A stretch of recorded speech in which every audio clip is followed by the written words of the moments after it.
क्या दुनिया एक ऐसे युद्ध की दहलीज पर खड़ी है जहां एक चिंगारी पूरी दुनिया को जला सकती है? क्या अपनी ही चाल में फंस गए हैं डोनाल्ड ट्रंप? दोस्तों, पश्चिमी एशिया में हालात अब सिर्फ तनाव नहीं बल्कि विस्फोटक मोड़ ले चुके हैं। ईरान और इजराइल के बीच चल रही जंग अब तक एक नए खतरनाक चरण में प्रवेश कर चुकी है दोस्तों, जहां हर दिन हर हमला एक बड़े वैश्विक युद्ध की आहट दे रहा है। दोस्तों, शनिवार को यमन के हूती विद्रोहियों ने, जो ईरान के समर्थक माने जाते हैं, पहली बार इस युद्ध की शुरुआत के बाद सीधे इजराइल पर हमला किया है। ये सिर्फ एक हमला नहीं था दोस्तों, ये संकेत था कि अब ये संघर्ष सीमाओं से बाहर निकलकर पूरे क्षेत्र को अपनी चपेट में ले सकता है।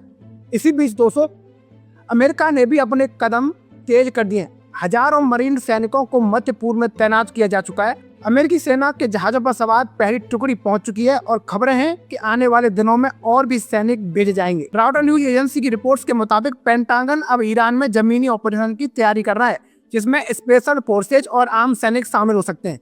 हालांकि डोनाल्ड ट्रंप इस फैसले को मंजूरी देंगे या नहीं, इस पर अभी सस्पेंस बना हुआ है।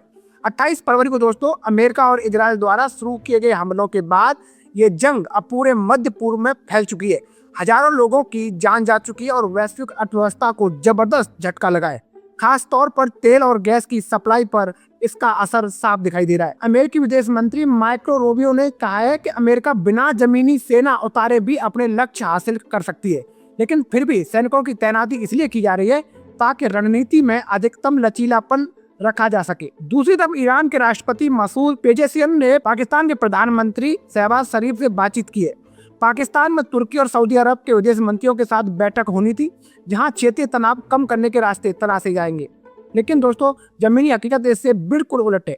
इजराइल ने तेहरान में सरकारी ठिकानों पर बड़े हमले किए। वहीं लेबनान में भी ईरान समर्थित संगठन हिजबुल्लाह के खिलाफ कार्रवाई तेज कर दी गई है। एक हमले में दोस्तों 3 पत्रकारों और एक सैनिक की जान भी चली गई है। और दोस्तों, बचाव दल पर हुए दूसरे हमले ने हालात को और भयावह बना दिया है। ईरान भी पीछे हटने को तैयार नहीं है दोस्तों।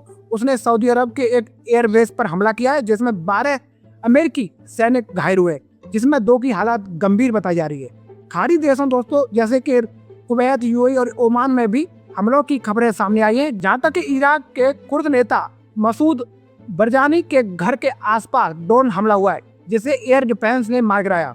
अब सबसे बड़ा खतरा समुद्र से उठा है दोस्तों। हूती विद्रोहियों के हमले के बाद वैश्विक शिपिंग पर बड़ा खतरा मंडरा रहा है। पहले ही हॉर्मुज जलडमरू मध्य, जहां से दुनिया का लगभग 20% तेल गुजरता है, लगभग बंद हो चुका है। अगर ये पूरी तरह रुक गया तो दुनिया में ऊर्जा संकट और महंगाई बेकाबू हो सकती है। इस बीच दोस्तों, अमेरिका के अंदर भी इस युद्ध को लेकर विरोध बढ़ रहा है। सड़कों पर लोग उतर आए हैं और डोनाल्ड ट्रंप के खिलाफ जोरदार प्रदर्शन कर रहे हैं। ट्रंप ने ईरान को चेतावनी दिया कि अगर उसने हॉर्मुज जलडमरू मध्य नहीं खोला तो अमेरिका ईरान के पावर प्लांट और ऊर्जा ठिकानों पर हमला कर सकता है।